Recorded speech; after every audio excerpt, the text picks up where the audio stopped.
সিংহ শিয়ালকে বলে, যা আমার জন্য খাবার নিয়ে আয়। সিংহ বনের রাজা। শিয়াল তার কথা না শুনে পারে না, তাই সে ঘোড়ার কাছে গিয়ে বলে, ভাইজান কেমন আছেন?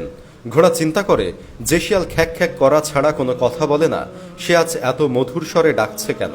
নিশ্চয়ই কোনো বদ মতলব আছে।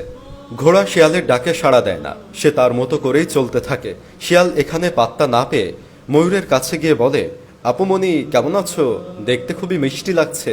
ময়ূরও বুঝতে পারে শিয়ালের মুখে মিষ্টি বচন, নিশ্চয়ই লক্ষণ ভালো না। ঘোড়ার মতো সেও সাড়া দেয় না। ঘোড়া এবং ময়ূরের কাছে ব্যর্থ হয়ে শিয়াল এবার গাধার কাছে গিয়ে বলে, বাহ, তোমাকে খুবই হ্যান্ডসাম মনে হচ্ছে। এরকম হ্যান্ডসাম একটা প্রাণী খেটে খেটে জীবনটা নষ্ট করে দিল, তোমাকে আর কষ্ট করতে হবে না। রাজার বয়স হয়ে গেছে, তিনি অবসরে যাবেন আর তোমাকে রাজা বানাবেন। চলো আমার সাথে সিংহাসনে চলো। গাধা খুব খুশি হয়। সে শিয়ালের কথা বিশ্বাস করে এবং তার সাথে সিংহাসনে আসে। সিংহের কাছে আসা মাত্রই সিংহের এক থাবায় গাধা তার কান দুটো হারায়, কিন্তু কোনো রকমে পালিয়ে বাঁচে। শিয়াল গাধার কাছে এসে বলে, এত বোকা হলে রাজা হবে কিভাবে? রাজা তোমার মাথায় মুকুট পরাবে, কিন্তু দুপাশে দুটো কান থাকলে কি রাজমুকুট ঠিকমতো মাথায় বসবে? তাই তো তোমার কান দুটো তুলে নেওয়া হয়েছে। কিছু বুঝো না অবুঝ প্রাণী, এটাকে গ্রুমিং বলে। চলো চলো আমার সাথে চলো, দেরি হলে অন্য কেউ আবার রাজা হয়ে যাবে। গাধা আবার ধোকায় পড়ে যায়। সে আবার সিংহের কাছে আসে। এবার সিংহের আরেক থাবায় তার লেজখানা খসে পড়ে, কিন্তু এবারও পালিয়ে বাঁচে। শিয়াল যথারীতি গাধার কাছে এসে বলে, আবারও ভুল করলে। লেজ থাকলে রাজ সিংহাসনে বসবে কিভাবে? তাই তোমার লেজটা খসানো হয়েছে। অবুঝ প্রাণী, দূরদর্শী চিন্তা করতেই পারো না। এটা হলো আল্ট্রা গ্রুমিং, মানে একেবারে ফাইনাল টাচ।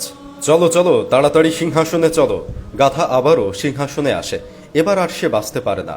সিংহের থাবায় তার ক্ষতবিক্ষত দেহখানা মাটিতে পড়ে আছে। সিংহ গাধাকে দিয়ে তার উদর পূর্তি করে। শিয়াল সিংহকে বলে, মহারাজ এত কষ্ট করে আপনি খাবেন, মাথাটা আমাকে দেন, সুন্দর করে প্লেটে সাজিয়ে দেই। শিয়াল গাধার ব্রেনটুকু খেয়ে মাথার অবশিষ্ট অংশ সিংহকে দেয়। সিংহ বলে, ব্রেন কোথায়? শিয়াল বলে, মহারাজ যে বারবার ধোকা খেয়েও আপনার কাছে এসেছে, আপনি কি মনে করেন তার ব্রেন বলে কিছু আছে? গাছের ডালের উপর থেকে ময়ূর বলে, তার ব্রেন ঠিকই আছে, কিন্তু অতি সহজ সরল হওয়ায় প্রতারকদের বুঝতে পারেনি। দূরে দাঁড়িয়ে থাকা ঘোড়া তার সন্তানদেরকে বলে, এই ঘটনা থেকে তোমরা কি শিখলে? সন্তানেরা বলে, আমরা শিখলাম, হঠাৎ করে কেউ যদি বড় আপন হয়ে ওঠে, বুঝতে হবে তার গোপন দুরভিসন্ধি আছে। এটাও শিখলাম, যার যে কাজ তাকে সেটাই করতে হয়, অন্যের কুমন্ত্রণা শুনতে হয় না। লোভের ফল কখনো মিষ্টি হয় না। মনে রাখতে হবে, আমাদের সবার আপন হলেন আল্লাহ রাব্বুল আলামিন। তার চেয়ে আপন আর কেউ নাই আমাদের। অনেকেই আমাদের পুরুষদের আমাদের নারীদের বেশি আপন সাজতে গিয়ে এমন কথা বলে থাকেন, তারা নিজেকে প্রমাণ করতে চান তারা আল্লাহ এবং তার রাসূলের চেয়ে আমাদের জন্য বেশি ভালো চেয়ে থাকেন, কিন্তু আদতে সেটা না। মনে রাখতে হবে, সাদাসিধা হওয়া ভালো, কিন্তু বোকা হওয়া ভালো না। প্রতারকদের একবার বিশ্বাস করা যায়, কিন্তু বারবার বিশ্বাস করা যায় না। অতি বিশ্বাস করে গাধা ঠকেছে, আর নিজের জীবন দিয়ে তার বিশ্বাসের মর্মন্তুদ পরিসমাপ্তি ঘটেছে। আমাদের সাথে যেন এমন না হয়।